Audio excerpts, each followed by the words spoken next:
ज़मीन के टेम्परेचर में रोज़ इजाफा हो रहा है।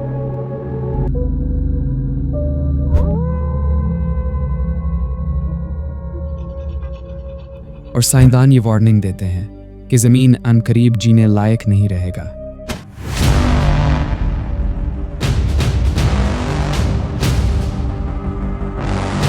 यहाँ ग्लोबल वार्मिंग के चलते इंसान का जीना दुश्वार हो जाएगा। टेम्परेचर इतनी बढ़ जाएगा कि जैसा ज़मीन वीनस हो। आजकल दुनिया के कई ममालिक खासकर पाकिस्तान और इंडिया के अंदर टेम्परेचर ज़्यादा बढ़ती है, जिससे कई लोगों की मौत तक वाक़ हो गई है। और 55 डिग्रीज के बाद तो वैसे भी इंसान टेम्परेचर बर्दाश्त ही नहीं कर सकता। साइंसदानों ने उसका ये सोल्यूशन निकाला कि इंसान को किसी और सैयारे पर आबाद किया जाए। इलॉन मस्क के मार्स मिशन से तो आप सब ही बखूबी वाकिफ होंगे, लेकिन आज का टॉपिक इंतहाई दिलचस्प है, जहां मैं आपको कुरान के ज़रिए बताने वाला हूं कि क्या इंसान कभी मरीख पर आबाद हो पाएगा। और मरीख पर ज़िंदगी को लेकर साइंसी रिसर्च किया कहती है।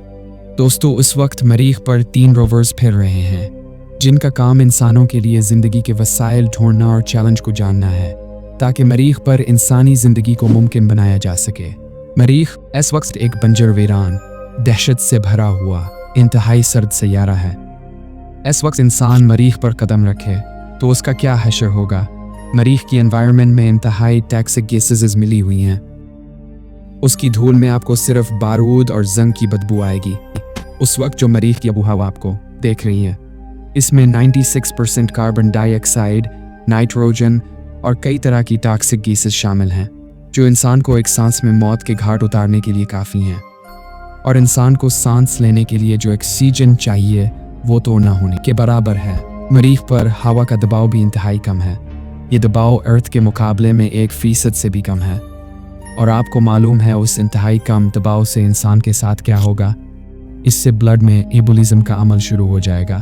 एबोलिज्म एक ऐसा प्रोसेस है जिससे आपका खून बबल्स कर बुखारात बन जाता है, यानी आपका खून रगों में बहने के बजाय बोझ बन जाता है। और ये इंसान को चंद लम्हों में मौत की नींद सुला देता है। सिर्फ इतना ही नहीं, अर्थ के पोलर रीजन्स पर टेम्परेचर -60 डिग्रीज होता है, जो इंसान को चंद लम्हों में जम देने के लिए काफ़ी है, जबकि मार्स का एवरेज टेम्परेचर ज़मीन के पोलर रीजन्स से भी कहीं ज़्यादा है, जो -100 डिग्रीज को भी क्रॉस कर जाता है, जहां इंसान एक सेकंड में फ्रीज होकर ख़त्म हो जाएगा। मरीख पर ग्रेविटी ज़मीन का सिर्फ 38% है, जिससे आपको अपना वज़न तो बहुत कम महसूस होगा, लेकिन उसकी वजह से आपके मसल्स और हड्डियां डैमेज हो जाएंगी। और उससे भी ज़्यादा आपको विजन इम्पेयरमेंट हो जाएगा, जिसका मतलब कमल आंखों से अंधा हो जाना। आपने देखा कि कुदरत ने अर्थ की ग्रेविटी बिल्कुल ऐन हमारे जिस्म के मुताबिक रखी है। इस ग्रेविटी के कम हो जाने से भी हमें जानी नुकसान होगा, और उसके ज़्यादा हो जाने से भी हमारी जान को नुकसान होगा। मरीख की मिट्टी भी इंतहाई टॉक्सिक है। जाहिर सी बात है, जब आबोहवा में टॉक्सिक गैसेस हों तो ऐसा कैसे मुमकिन है कि जहरीले एलिमेंट्स मिट्टी में शामिल ना हों, जो कुछ भी उगाने के काबिल नहीं। और सबसे बड़ा मसला मार्स पर पड़ने वाली इंतहाई ख़तरनाक सोलर रेडिएशन है। जब इतने सारे मसाइल हैं तो फिर स्पेस एजेंसीज मार्स को आबाद करने पर क्यों तले हुए हैं। तो उन सब मसाइल का सलूशन उन्होंने ये निकाला कि बजाय अर्थ को बेहतर बनाने के मरीख पर शेल्टर होम्स बनाए जाए, जिनमें इंसान रहेंगे, जहाँ ऑक्सीजन भी वाफर मिकदार में होगी, एयर प्रेशर भी अर्थ की तरह मसनूई तरीके से मेंटेन किया जाएगा। ऐसी लेबॉर्ट्रीज तैयार की जाएंगी जहाँ फल और सब्जियाँ पैदा करने वाले पौधे उगाए जा सकें, और इन शेल्टर्स में इंसान मरीख की आबोहवा में एक्सपोज होने से बचे रहेंगे। लेकिन ये सुनने में जितना आसान और एक्साइटमेंट से भरपूर लग रहा है, ये इतना ही भयानक मंसूबा है, क्योंकि ये लोग मरीख पर इंसान के साथ दरपेश आने वाले चैलेंजेस से नावाकिफ हैं। एक मारूफ और मशहूर रिसर्चर सर फुरकान कुरैशी ने अपनी इंतहाई दिलचस्प सीरीज याजूज और माजूज की एपिसोड 6 में ज़ुल्करनैन की एक सफ़र का जिक्र किया था। वो ऐसी कौम के पास गए थे जिनके चेहरे जानवर की तरह थे। वो नीम वहशी किस्म के लोग थे। उनकी ज़्यादातर खुराक मछली थी, और अगर उनका कोई मर जाता तो वो उसे भी खा लिया करते थे। सूरज के निकलने से पहले पहले गारों और पानियों के अंदर छुप जाया करते थे, और उन लोगों की जल्द सुर्ख रंग की थी। फिर ज़ुल्करनैन ने उनके सैयारे पर चमकीली हड्डियों का ढेर भी देखा, तो उनसे पूछा कि ये हड्डियाँ किसकी हैं।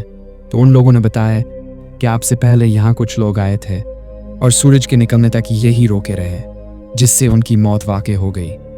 मैंने ये सारी बात क्यों दोहराई जो आप ऑलरेडी सुन चुके होंगे। मैं आपको बताना चाहता हूँ कि दरअसल उन लोगों की ये हालत सूरज की इंतहाई ख़तरनाक रेडिएशन से हुई थी और उनके प्लैनेट पर कोई चीज़ उग नहीं सकती थी, जिसकी वजह से उनके पास खुराक की इंतहाई कमी थी। दोस्तों, अल्लाह ने हमारी ज़मीन को एक ख़ास प्रोटेक्टेड शील्ड से घेरा हुआ है और उन रेडिएशन से हमारी हिफाजत होती है। आपको मालूम है, अभी हाल ही में सूरज से इंतहाई ख़तरनाक सोलर विंड अर्थ पर पहुंची थी, जिससे अर्थ की पावरफुल मैग्नेटिक फील्ड ने मुकाबला किया और हमें बचा लिया। लेकिन उसके नतीजे में अर्थ के कुछ ममालिक में पावर और इंटरनेट डिस्ट्रप्शन हुआ था। तो सोचे ज़रा कि मरीख की तो कोई प्रोटेक्ट शील्ड ही नहीं है, वहाँ इंसानों का क्या हशर होगा। बिल्कुल मुमकिन है कि उनके शेल्टर होम्स डैमेज हो जाएं इन सोलर विंड से, और ये भी मुमकिन है कि वहाँ महीनों तक फिरने वाले इंतहाई ख़तरनाक तूफानों से शेल्टर होम्स बुरी तरह मुतासर हो जाएं और उन्हें कोई बचाने वाला भी नहीं होगा। और अगर हम इन रेडिएशन में एक्सपोज हो जाएं तो हमारा डीएनए डैमेज हो जाएगा। डीएनए वो स्ट्रक्चर है जिसमें हर जानदार चीज़ की प्रोग्रामिंग की गई है। मसलन ये जानदार इंसान होगा कि जानवर, हमारा चेहरा कैसा होगा, हमें कौन कौन सी बीमारियां लगेंगी, यहाँ तक कि हमारी मौत कब होगी। और मार्स पर पड़ने वाली अल्ट्रावायलेट रेडिएशन के सूरज से आने वाली भयानक सोलर विंड्स मरीख पर बसने वाले इंसानों के डीएनए को डैमेज कर देंगी, जिससे इंसान इंतहाई बदसूरत हो जाएंगे, उनकी शक्लें और बैगर जाएंगी। दोस्तों, आपके जहन में ये सवाल ज़रूर होगा कि हम कोई ज़ुल करनीन की इस कौम की तरह थोड़ी हैं, हम तो एडवांस टेक्नोलॉजी वाले इंसान हैं। तो ये बात भी आपको अभी समझ आ जाएंगी। नासा की जेम्स वेब टेलीस्कोप खुला में उस वक्त अपने मिशन पर गामजन है, और आपको मालूम है करोड़ों डॉलर्स खर्च करने के बाद भी साइंटिस्ट क्या कहते हैं कि इस टेलीस्कोप में बहुत से फॉल्ट्स मौजूद हैं, यानी ऐसे फॉल्ट जो टेलीस्कोप को बिल्कुल नाकारा बना देंगी, और उन फॉल्ट को काउंटर करने के लिए कोई सोल्यूशन भी नहीं है। तो फिर इंसान कैसे पूरी की पूरी बस्ती मार्स पर आबाद कर सकेगा? वहाँ तो अनगिनत खतरे हैं जो इंसान को मरीख की आबो हवा में एक्सपोज होने पर मजबूर कर देंगे। मिसाल के तौर पर मैं आपको कई साल किसी इंडोर जगह पर लॉक कर दूं और आप बाहर जा ही ना पाएं, तो क्या आप हमेशा बगैर खुली फ़ज़ा के बगैर आबो हवा के जी पाएंगे? अल्लाह ने कुरान में कई मकामात पर बताया कि हमने कोई चीज़ बेमानी पैदा नहीं की। जानवर, परिंदे, यहाँ तक कि कीड़े मकोड़े, सब नेचर को किसी न किसी तरीके से फ़ायदा पहुँचा रहे हैं, जिसका अल्टीमेट फ़ायदा इंसान की ज़िंदगी पर पड़ रहा है, और उनके बगैर हम इंसान जिंदा ही नहीं रह सकेंगे। और मरीख की आबो हवा में ये जानदार तो चल फिर और ओढ़ ही नहीं सकते। बगैर डिटेल में जाए सादा अल्फाजों में ये समझाना चाहता हूँ कि सिर्फ इंसानों का मरीख पर होना उसकी ज़िंदगी के लिए काफ़ी नहीं है। अभी तो हम मार्स के इन चैलेंजेस से बेखबर हैं जो खामोशी से इंसानी जान लेने का इंतज़ार कर रही हैं। और दूसरी बात, आपको क्या लगता है कि अलग अलग प्लैनेट पर जो रोवर्स भेजी जाती हैं, क्या वो फर्स्ट टाइम में ही कामयाबी से लैंड हो गई थी? हर एक प्लैनेट पर कई रोवर्स भेजे गए, तब जाके उनमें से कामयाबी से लैंड हुआ, और उनमें से कुछ तो लैंड हो जाने के बाद ही फेल हो गए, क्योंकि साइंसदान वहाँ के एनवायरमेंटल खतरात से बेखबर थे। वो रोवर्स इन खतरात से निपटने के लिए डिज़ाइन ही नहीं हुए थे। बिल्कुल इसी तरह मार्स पर बस्ती आबाद करने के ख्वाहिशमंद दुनिया के इंसानों और खलाई परवाज़ों में कोई फ़र्क रखते ही नहीं। उनके लिए चंद इंसान एक्सपेरिमेंट करने वाली मशीन्स के सिवा कुछ नहीं है। एक के बाद एक इंसानों का बीज भेजा जाएगा मरीख पर, इस उम्मीद के साथ कि अब ये कामयाब हो जाएंगे। हम सिर्फ अर्थ के बासी हैं। इसके अलावा अगर हम किसी और सियारे पर आबाद हो सकते थे तो उसके मुतालिक हमें कुरान से ज़रूर मालूम हो जाता, और अल्लाह ने इस ज़मीन का जिक्र कुरान में कई मकामात पर किया। मसलन सूरह नाज़ियात में अल्लाह फरमाते हैं कि इसी ने रात तारीक बनाई और दिन को धूप निकाली और ज़मीन को फैला दिया, फिर ज़मीन में पानी निकाला और चारा लगाया, उस पर पहाड़ों का भूज रख दिया। ये सब कुछ तुम्हारे और तुम्हारे मवेशियों के फ़ायदे के लिए किया, और वही है जिसने ज़मीन को फैलाया और उसमें पहाड़ और दरिया पैदा किए और हर तरह के मेवों की किस्में बनाए।